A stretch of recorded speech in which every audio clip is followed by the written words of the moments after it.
Hello, everybody. Welcome into Sports by GSMC Podcast Network. I'm your host, Jeremy Lapidus. I hope you're having a great Tuesday. I hope everyone has a good day of work. But like I was saying, uh, welcome in to Sports by GSMC Podcast Network. Today we have a big show. Last night, Caitlin Clark put on a show for the world, and I have never seen so many people talking about women's basketball. It was a lot of fun to watch. We're going to break that down, as well as the entire Final Four that is now set, the incredible matchups. Very excited to see the rest of that tournament. We're also going to talk a little bit about the NFL, the MLB no-hitter that happened last night.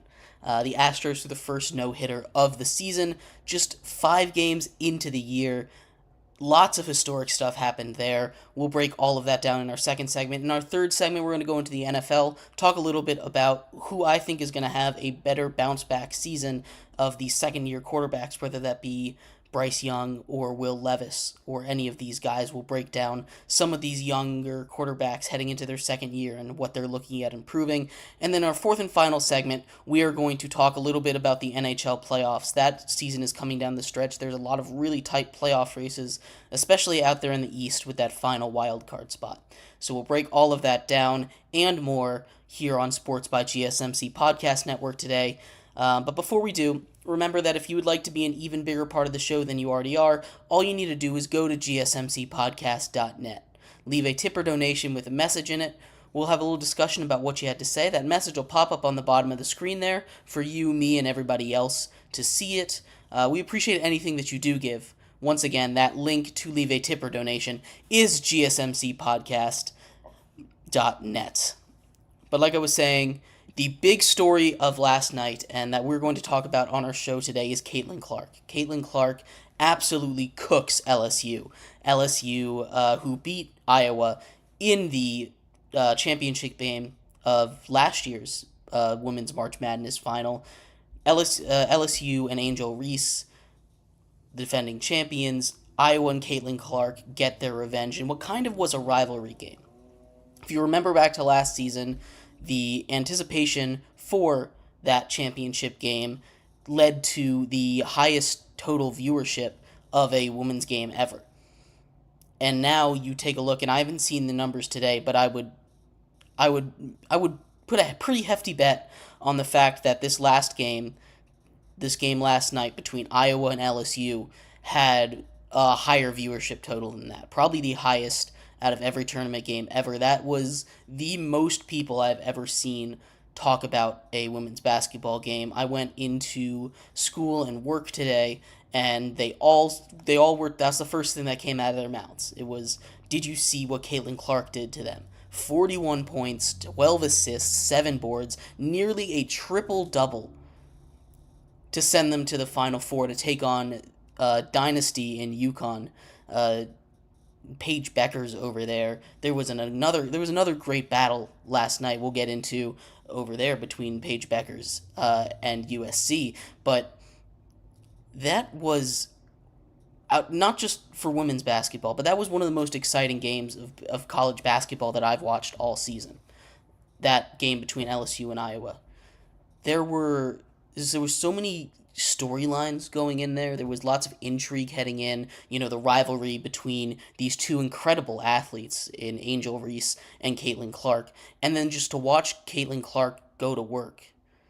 It's still amazing to me how she can shoot from anywhere on the court. There wasn't a shot that she put up, and there's plenty of shots that she puts up that if anybody else put up, I would be like, I can't believe that you just put that shot up. That was a mistake. But Caitlin Clark puts them up, and I'm like, you know what? That's going in every single time. She is a very special athlete. She gets to take on Paige Beckers and UConn. UConn, the 3 seed, beats USC, the 1 seed, to make it to that Final Four. Another incredible game. You had Juju there, who set the freshman record for points in a season. She's incredible. She's going to be really good. She was 1 point shy of setting the tournament record for points as a freshman, 110 points. and the record was set by a Tennessee player who scored 111 in 6 games. She did it in 4. That is crazy. That's incredible. She is going to be so good, and she's a freshman, so she will stay in college for at least one more year, most likely. Uh, the future of women's basketball has never looked brighter. You have these huge emerging stars already with a little bit of rivalry going against each other in college, and these two are going to be rivals in the WNBA as well. Caitlin Clark already declared that she's going to the WNBA. She's going to be the number 1 overall pick. Angel Reese is going to be up there. There's a girl from Stanford who is going to be a top 3 pick as well. It is going to be a loaded draft class for the WNBA this year, and I'm very excited, very excited for it. This is going to be, I think this kind of marks the turning point in the way that people view women's basketball. I've seen people talk about it before, but I've never seen so many people talk about it with excitement.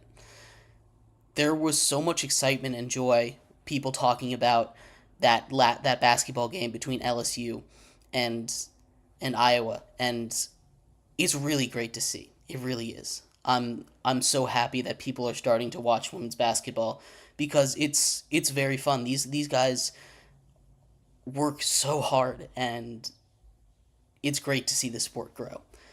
But the Final Four is set. Like I said, Caitlin Clark and Iowa are taking on Paige Beckers and UConn on one side of the tournament. Again, it's going to be another one of those star-studded matchups. Two of the best players in women's college basketball going head-to-head against each other. We'll see one of the greatest coaches of all time and on UConn's side. You know, this is his 23rd Final Four. 23 Final Fours is insane. And he has a chance to, for the third time, win a national championship at the same time as the men's team. And so does NC State. NC State is going to be playing South Carolina, a juggernaut of a women's basketball team, undefeated into the Final Four. They take on a Wolfpack team, a 3 seed coming into it, who just destroyed Stanford. Stanford was the 1 seed. Stanford, who has a very storied legacy in women's basketball, college basketball. I think they're 3rd in wins all time. It's tough to beat South Carolina. They faced 1 or 2 tough scares. I was watching one of their games earlier in the tournament, and it came down to the wire. They kind of missed a couple free throws, but then they come out and they dominate every other game like they have been doing. It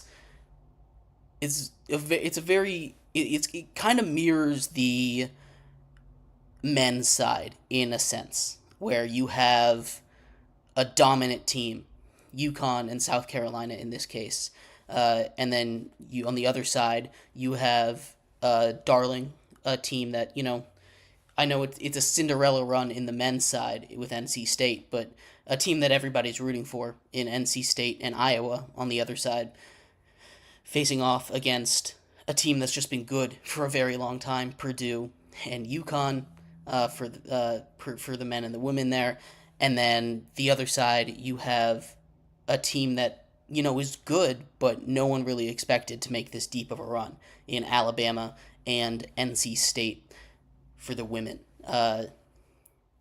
It kind of mirrors each other very well, and I'm very excited for these Final Fours. I think that these games are going to be amazing. I'm very excited for that DJ Burns Zach Edey matchup, and I'm very excited for that Caitlin Clark Paige Beckers matchup as well.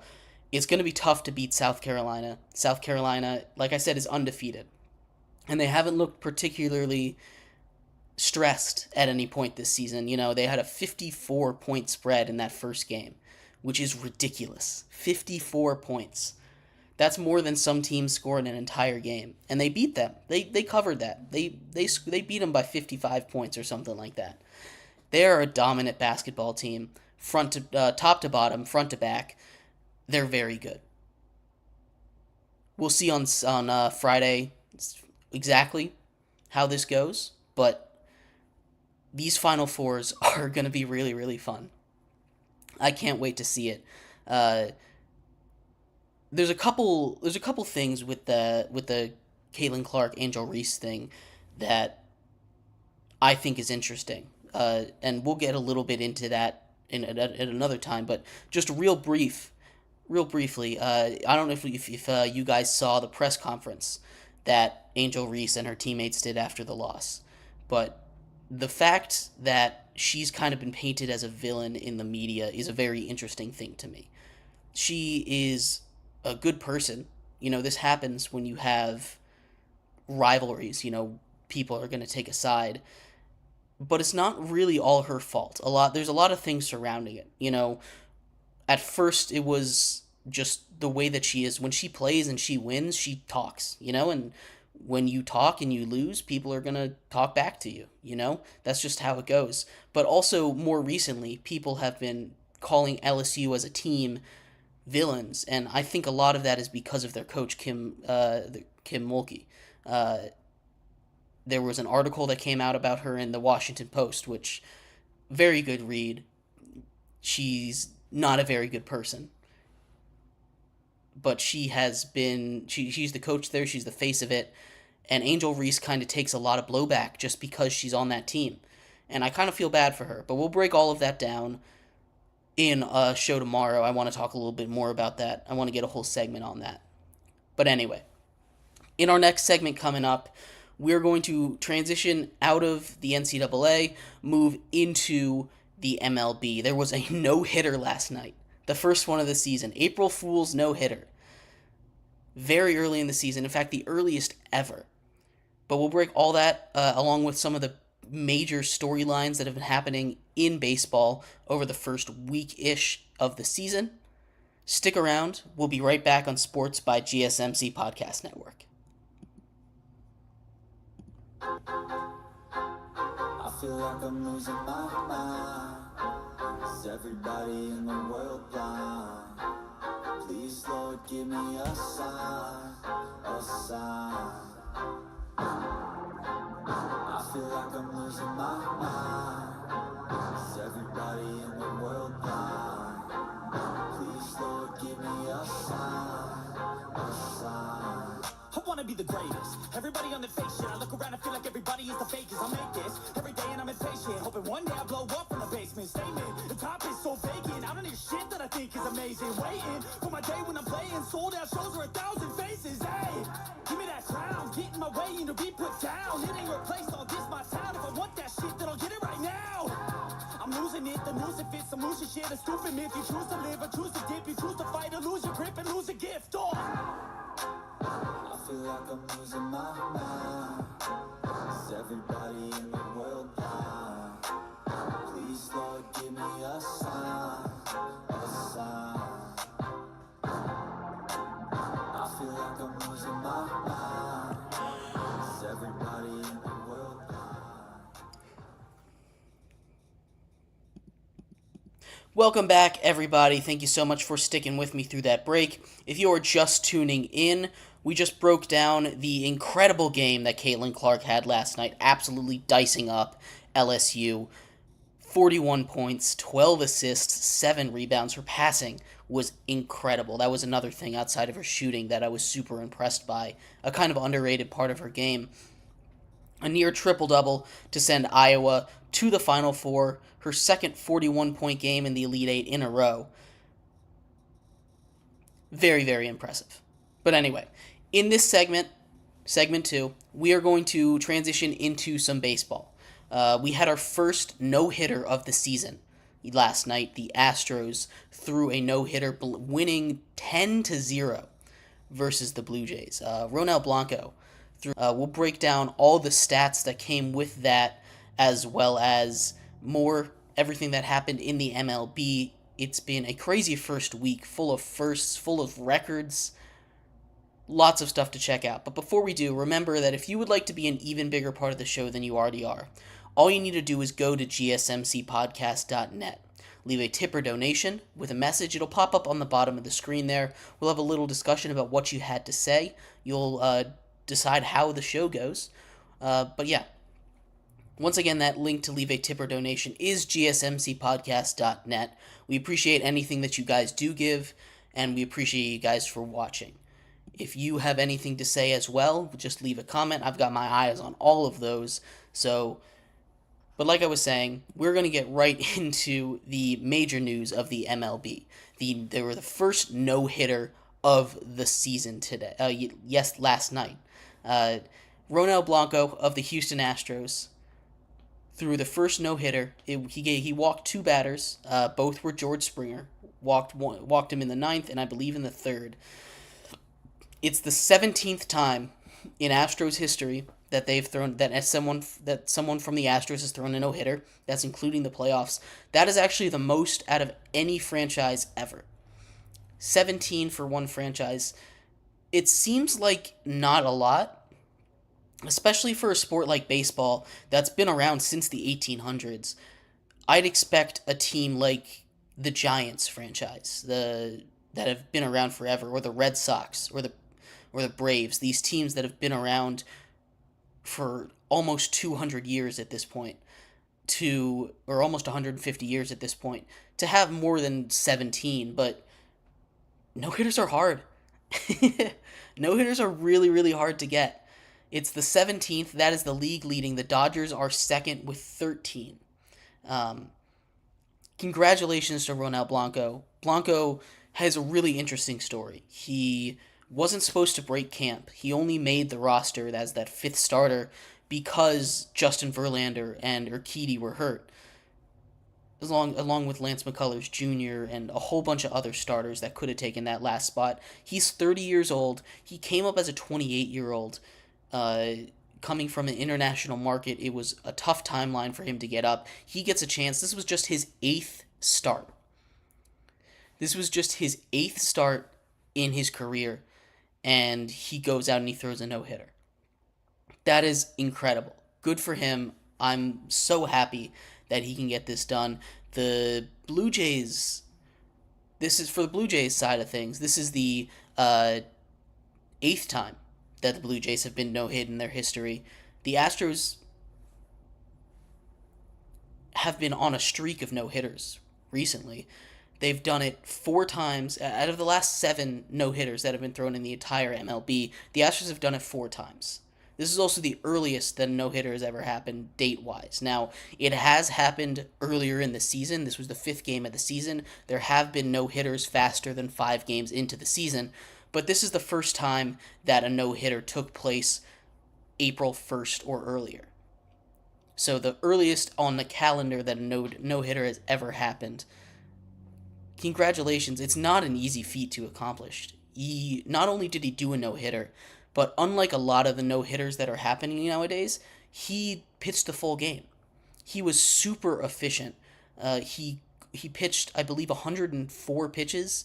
He hit 100 on his final walk. He just went one batter over 100. The fact that he was able to go the full 9 innings, the fact that he was able to keep his pitch count low enough to stay in the game, especially in modern day baseball when you start to get pulled after 80 pitches, You have starters that they don't go more than 4 innings anymore. Their job is to go through the lineup twice, and no matter how good they're doing, they're out.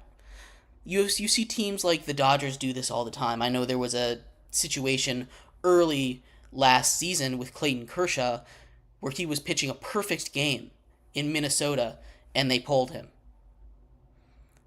And I'm very happy that the Astros didn't do that.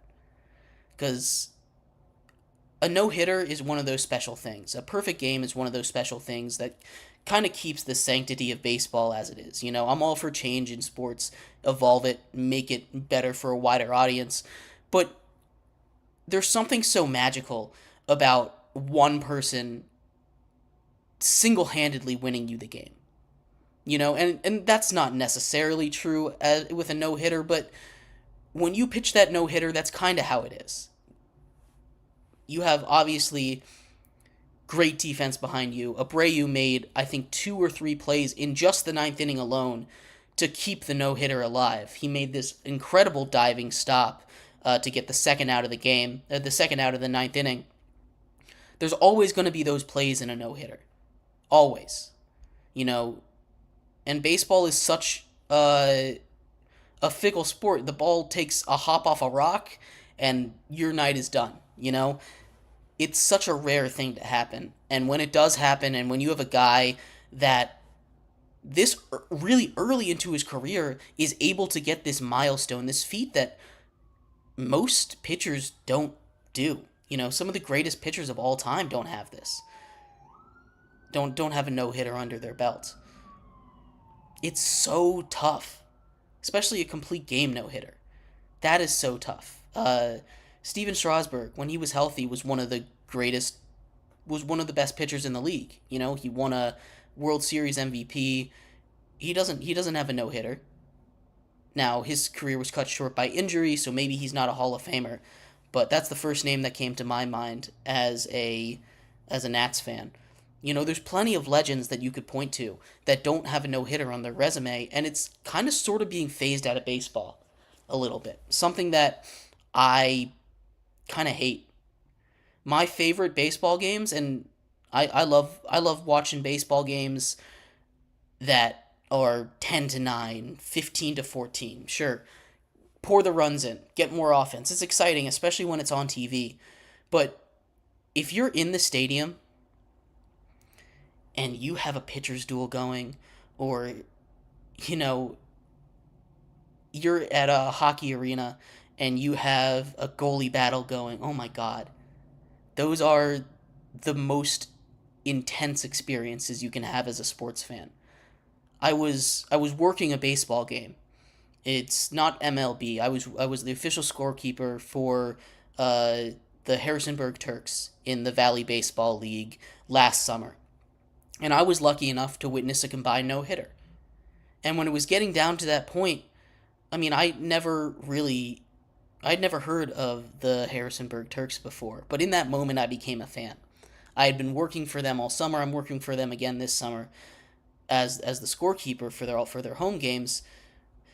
So I didn't really have an attachment to them, but watching the intensity of that moment, it wasn't a particularly packed stadium, but seeing that culmination of all the hard work, how much effort it takes, and how, like I said, how easily it can be taken away. That no-hitter, watching that live, was one of my favorite experiences as a sports fan. And it was a combined no-hitter, so wasn't quite the same as watching one pitcher go the whole way, but that is a special experience. As much as it would suck to watch my team get no hit, it's a special experience. You don't get to see that every day. This is a super rare occurrence. Like I said, 17. That was the 17th one by the Astros. That's the most by any team. Baseball is a sport that's been around since like 1870s or something like that. It's been like 150 years. It's such a rare occurrence, and it's so cool to see this happen. Congratulations to Ronel Blanco. He deserves all the praise in the world. No-hitters are hard. You're playing against then the Blue Jays aren't a bad team. It's not like he did it against the Astros. It's not like he did it against the Rockies. It's not like he did it against the Angels. It's not like he did it against the Nationals. He did it against a team that is in playoff contention, a team that has the cover athlete of MLB The Show in Vladimir Guerrero Jr. They have Bo Bichette. They have Alejandro Kirk. This is not a bad team. It's super duper impressive. I always love these pitching battles. It's my favorite because the intensity is there, and it's so hard to get that genuine intensity that, oh my god, I'm locked into this game. I can't take my eyes off of it. And I know it's not the same for everyone, but watching these pitchers work, when it's really like one man against the world, and see them do it successfully, it's one of those things that really brings me back to when I was a kid watching sports for the first time, falling in love with it all over again. It is a beautiful thing. I love no-hitters. I love pitcher duels. It's awesome. Anyway, I went off on a whole nother tangent there. But great night for baseball. there has been a lot of crazy stuff going on in the MLB. Juan Soto with the Yankees. Juan Soto has been huge for the Yankees. In the first 4 games, they swept the Astros. The Astros won their this no hitter was their first win of the season. That's the first time that's ever happened. They also have a new manager. First win of his career is a no hitter. Also, the first time that has happened. There's so many firsts with this situation, but Juan Soto has been awesome. In New York, the Yankees, I don't remember if they won last night. I fell asleep before that game ended, but what Juan Soto did in that series against the Astros, he made the winning play in all 4 of those games. He threw out a runner in the first game. He drew a clutch walk in the last game. He is so good. I love Juan Soto, and it seems like New York is accepting him already, which is great because he is so good. He's so good at baseball. And putting him ahead of a guy like Aaron Judge, that Yankees team, even without Garrett Cole, if that offense continues to hit as well as they have and the defense continues to play like they have, they can make some noise. They just need to survive long enough to get Garrett Cole back, because once they get Garrett Cole back, they're going to be a complete team. Garrett Cole is out for a while, but we'll keep an eye on all of that. Anyway, in our next segment, we are going to transition out of the MLB. We are going to move into some NFL talk. There's some second-year NFL quarterbacks. We've been talking about rookies a lot, but there's some second-year NFL quarterbacks that are looking to make a jump, and we're going to break down who's going to have the bigger jump. We're going to leave CJ Stroud out of it because he's already made that jump. We're talking about Will Levis, Bryce Young, those guys like that could make a jump in their second year, now being the bona fide starter in Will Levis's case, and hopefully having stability with Bryce Young. We'll break all of that down and more coming up in our third segment. We'll be right back on Sports by GSMC Podcast Network. Looking for your daily fix of sports talk without having to pay for it? GSMC Sports Network is available on YouTube. Just search GSMC Sports Network. Get your fix of daily sports talk shows on YouTube, absolutely free.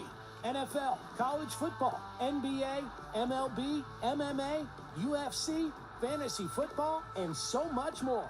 GSMC Sports Network has shows running all day long, with new sports shows starting every 2 hours. Just like on your favorite cable sports channel, except GSMC Sports Network is absolutely free. Just search GSMC Sports Network on YouTube to catch one of your new favorite shows, like the GSMC College Football Podcast, Chip Shot Football Podcast, Hoops and Heels Women's Sports Podcast, GSMC Basketball Podcast, and so many more. Check it out for yourself. GSMC Sports Network, now available on YouTube absolutely free. Search GSMC Sports Network on YouTube right now.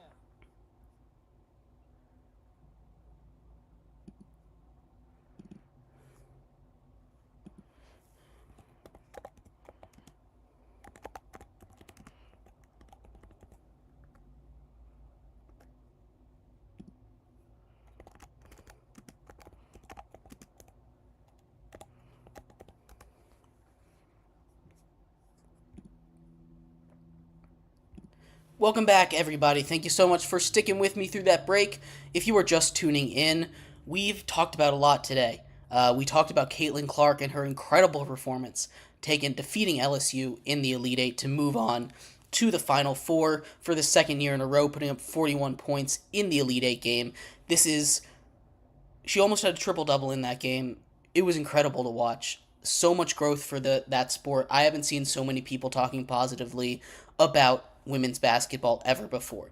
So very excited for that. Excited to see what the rest of those Final Four and championship games draw off numbers-wise. In the second segment, we talked about the no-hitter that happened last night. The Astros threw their 17th no-hitter as a franchise. First no-hitter for Ronel Blanco. Magical night. We love no-hitters. But in this third segment here, we're going to transition into the NFL. We're going to talk about some second-year quarterbacks that might be looking to make a jump. Who's going to make the bigger jump? Who's going to be the breakout second-year quarterback? We're leaving CJ Stroud out of this. So before I get too far into this, we're not talking about CJ Stroud. CJ Stroud has cemented himself as an elite NFL quarterback. He is not going to be as part of this conversation. So for those, while I'm trying to discuss who's going to be the best second-year quarterback, saying CJ Stroud does not count. This is best second-year quarterback, not including CJ Stroud, because that just wouldn't be a very good conversation now, would it?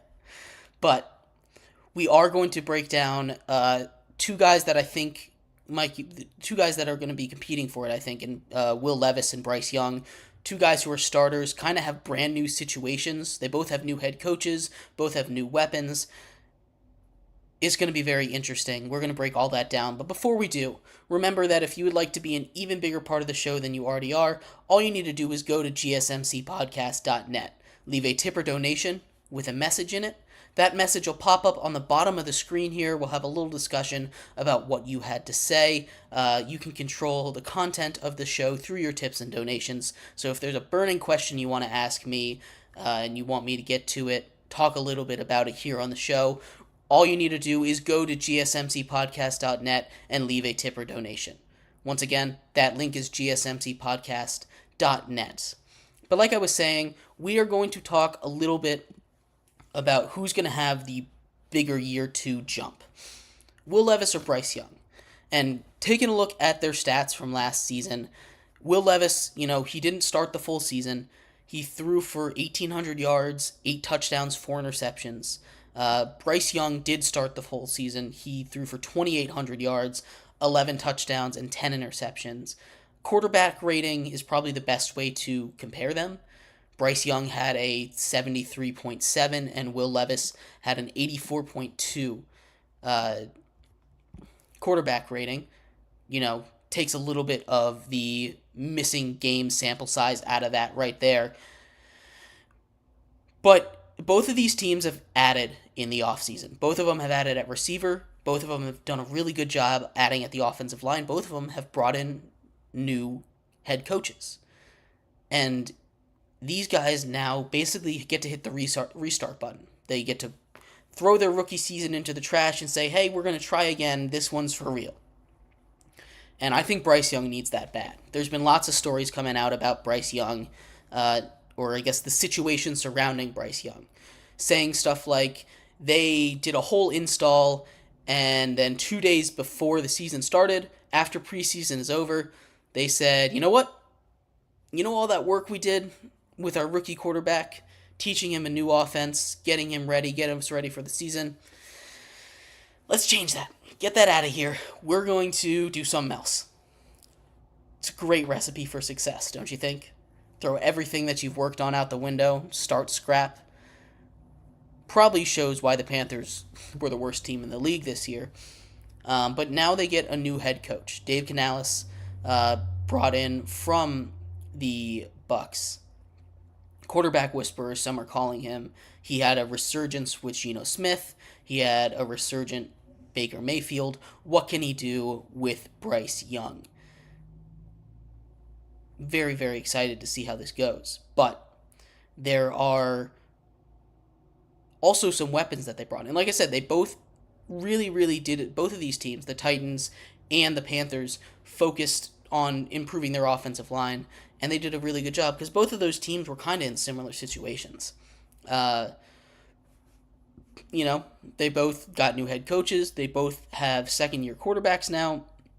They both just did not really have much of an offense or a defense last season, and they've done a really good job of shoring that up. Tennessee has made a lot of moves. They've had a really nice offseason. They brought in Calvin Ridley to be that wide receiver 1B, 1A with DeAndre Hopkins. I'm not sure exactly who's going to get that wide receiver 1 role, but there is a lot to look forward to in that offense. They did lose Derrick Henry. That's going to be a big loss, but when you're redesigning it, the way that it was under Mike Vrabel, the Titans were run-heavy play action, kind of suited not really to Will Levis's game. I think that this new coaching staff has an opportunity with a young quarterback in Will Levis that really showed some promise. you remember back to that Dolphins game, he led a comeback against a solid Miami defense. Now, it was injured, but it's a solid Miami defense nonetheless.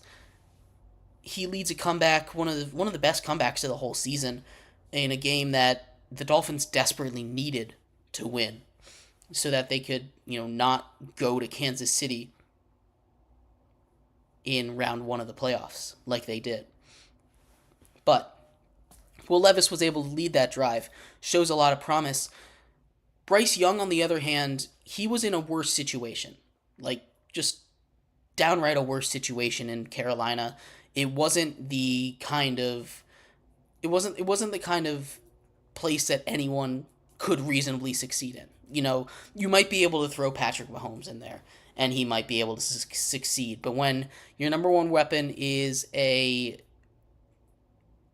geriatric Adam Thielen, who had a really good season last year, but he is gone now, and the offensive line is just sticks waiting to get pushed over, it's a mess.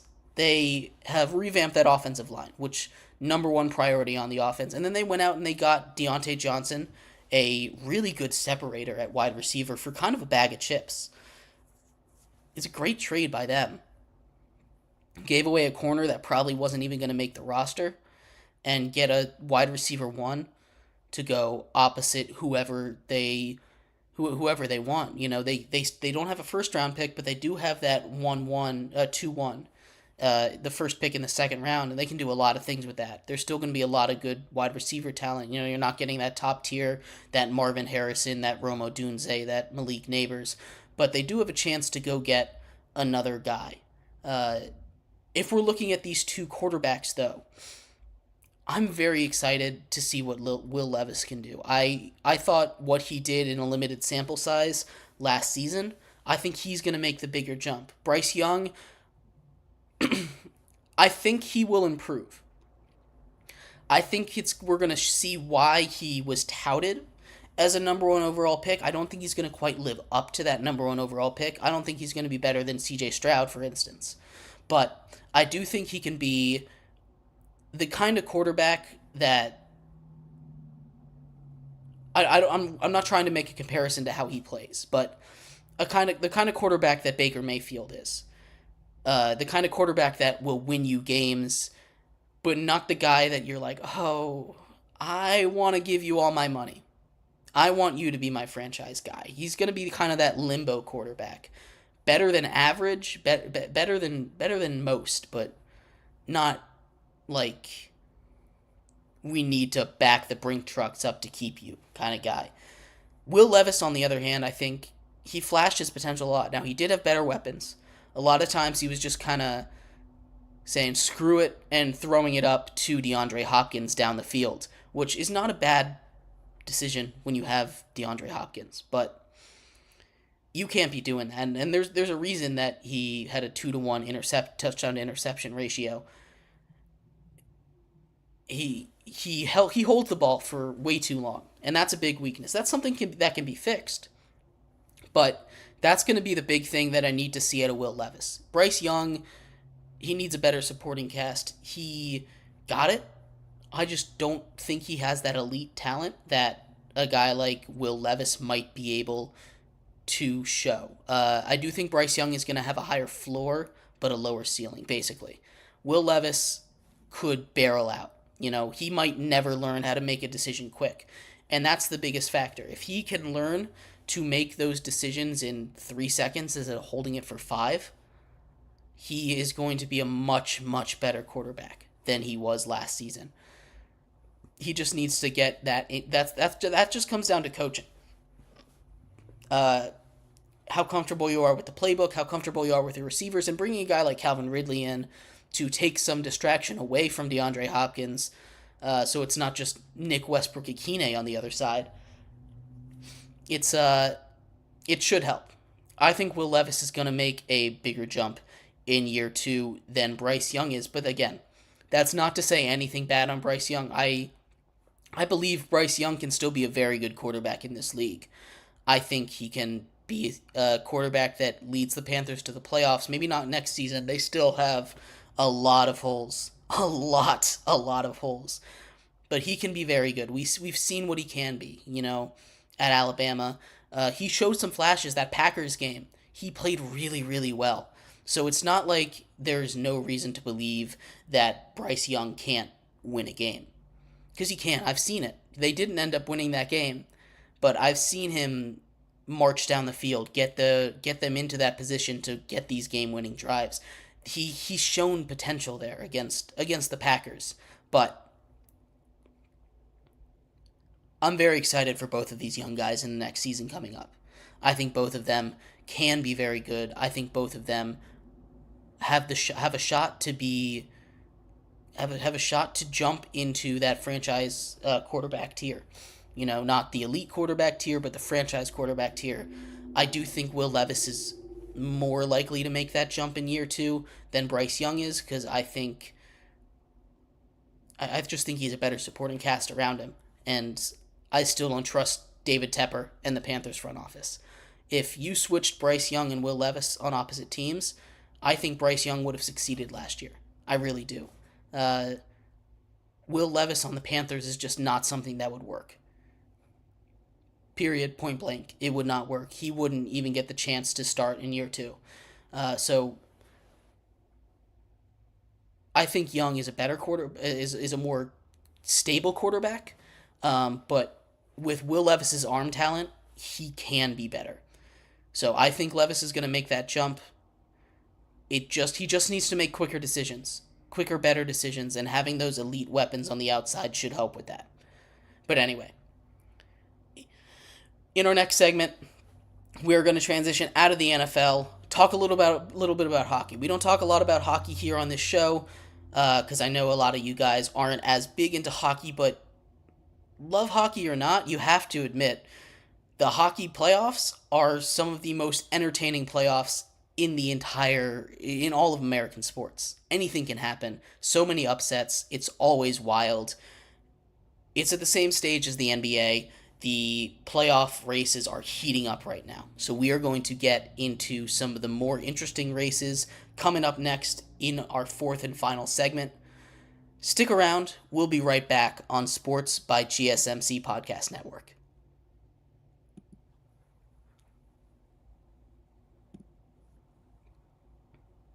For the best and latest podcasts available anywhere, go to the podcast app on your cell phone and type in GSMC to access free content-rich podcasts on health and wellness, book reviews, sports, entertainment, relationships, social media, movies, technology, finance, and even weird news.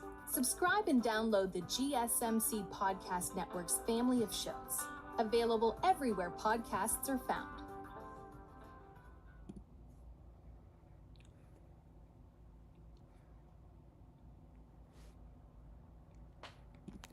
Welcome back, everybody. Thank you so much for sticking with me through that break. If you are just tuning in, we just finished covering in segment 3 the year 2 quarterbacks that might take a step up. We're not talking about CJ Stroud. He's already taken that step in year 1. We're talking about Bryce Young, Will Levis, those two guys. I think Will Levis has the potential to take a bigger step, although I do think Bryce Young will definitely improve. I'm less certain on the fact that Will Levis will 100% improve. The second segment, we talked a little bit about the no-hitter that was thrown by Ronel Blanco last night, and the Astros, an incredible feat. The 8th start of Blanco's career, he throws a no-hitter, something that a lot of Hall of Fame pitchers don't even do. Very, very impressive. And in our first segment, we talked about Caitlin Clark.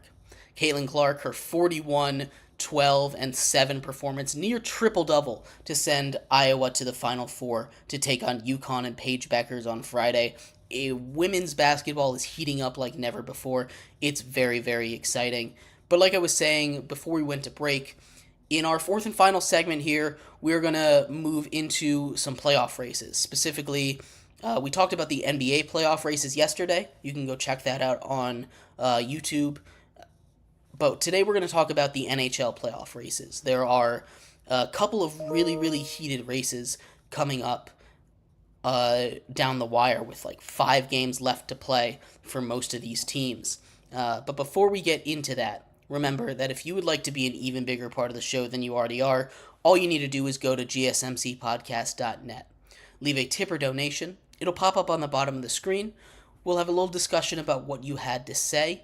Again, you can control what the contents of the show are. If you have a burning question that you would like me to answer, all you need to do is go to gsmcpodcast.net, ask that question. We will have a discussion on the show about what you had to say.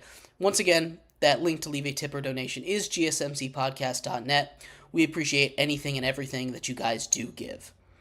But like I was saying, we are going to, in our fourth and final segment of the show, talk a little about the NHL playoff race. The NHL is wrapping up. There are 5 or 6 games left for most teams in this season. You take a look at the division races, most of those are wrapped up at this point, especially in the West. The big contention point for the playoffs is the final seed in the East. So for those who are unaware of how playoffs work in hockey, there are 8 teams from each conference that make it. The first 3 teams from each division, the top 3 teams from each division make it. So you have there's 2 divisions in each conference. So the top 3 teams from each division make it, and then you have 2 wild cards. And the wild cards can come from any division, just whoever has the most points. Right now, the way that points are scored, you get 2 points for a win, no points for a loss, and 1 point if you lose in overtime. So, the way that the points are put out right now, you have guys in the East tied right now. So, the Washington Capitals currently hold that final wild card spot. They have 82 points. The Detroit Red Wings have 82 as well. Right behind them, the Islanders have 79, so 2 games away. And they have played 1 less game than the Red Wings. So they are, when you're doing math, you assume a win in this situation. They're technically 1 point behind the Red Wings. Although the Capitals have played 2 less games than the Red Wings and 1 less game than the Islanders. But that is a very, very tough battle there. They've been going back and forth. We talk about the division as well. The Flyers are only 1 point ahead of the Capitals. They are both in that same Metropolitan Division, 83 points to 82 points. Coming down the stretch here, we kind of get a little bit of early playoff hockey. The Flyers and the Capitals play final night of the season. There is a world where that determines who is in and who is out of the playoffs. The Red Wings play the Capitals coming up soon. There are lots of huge matchups coming up right around the corner in hockey. If you are a hockey fan, now is the time for you to really lock in, take a look at the way that the standings are shaping up. There's a couple surprises, obviously, for those who are just casual fans. You might hear Capitals and think Alex Ovechkin, very good. Sidney Crosby and the Penguins are not even sniffing the playoff race right now. It's kind of a changing of the guard season right now. You have a lot of young guys coming up. The Bruins are still up there, but you have mostly these young up-and-coming teams, the Toronto Maple Leafs, the Edmonton Oilers. All these guys are, locking it in for the new era. The Colorado Avalanche, all these teams that are really just stepping up to the plate, showing you this new era of hockey. But like I was saying, the big races in the East. Now, that's not to say that there aren't other races to take a look at. We talked about some division races at the top. There still hasn't been a pull-away winner for the best record in the league. Right now, if the season ended today, the Dallas Stars would win the President's Trophy, which is what it's given to the team that has the best regular season. They have 103 points. Right behind them, the Bruins, who had the best season of all time last season, have 101 points. there's the Rangers have 104. The Carolina Hurricanes also have 101, and the Avalanche have 100. So do the Vancouver Canucks. There are 5 teams with 100 plus points as we get down to the season, and no one has really separated themselves. These playoffs are going to be crazy. There isn't really a true number one team on either side of the league. All of these teams have weaknesses. The NHL playoffs are going to be extra wild this year, especially in the East, where you have, most likely 5 teams that are going to have 100 points. That never happens. 5 out of 8 teams having 100 points, that is indicative of just how top-heavy the Eastern Conference really is. You have a bunch of guys sitting there at the bottom not really getting anything done this season. The Columbus Blue Jackets, for instance, only have 62 points. Not a very good look. Not a very good team.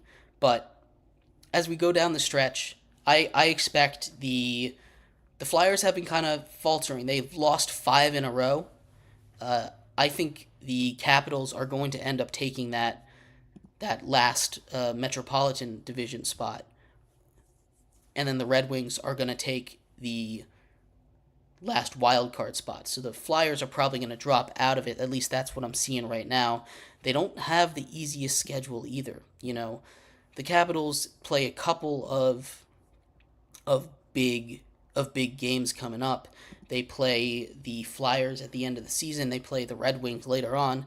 But, the Flyers, they play New York, New Jersey, Washington to close out their season. That's not an easy stretch.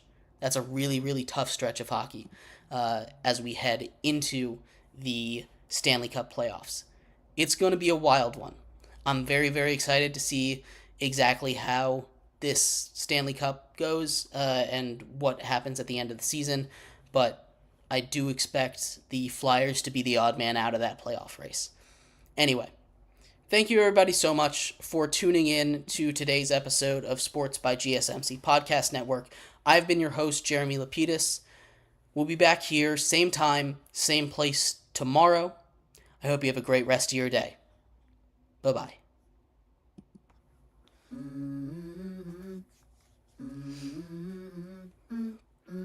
Let's go. I wake up to a little bit of drool on my pillow, feel like it's gonna be a bad day. Yeah, I'm tired of shit, and the coffee ain't hit yet, damn, ain't that great.